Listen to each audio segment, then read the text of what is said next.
want to find a movie that actually has good sword fighting in it, believe it or not, The Princess Bride. Princess Really? Yep. So The Princess Bride. Andre the Giant. Yeah. Okay. So the fight on top of the mountain. You seem a decent fellow. I hate to kill you. You seem a decent fellow.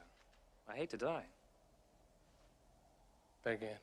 With the Zorro guy? Yes. Yeah. Okay. And So- the Zorro guy, and you killed my father. Yes, I Inigo revenged him, Montoya. and then the other. They were having bangs through the entire time. It was fantastic. So that was the person who trained those two was one of us, like back in the day. Like he was a practitioner of the actual like he read the manuscripts and followed the actual fencing manuals.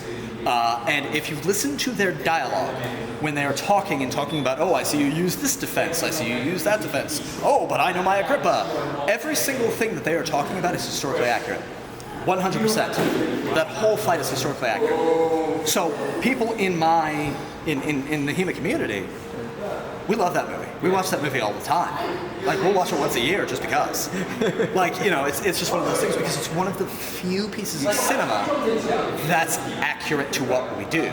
So we love that. You know, I wish more people would do that. Game of Thrones actually did a decent job. And The Witcher did very well. Like, subscribe, drop a comment down below. Make sure you check out Steel Ring if you want to learn to be a knight.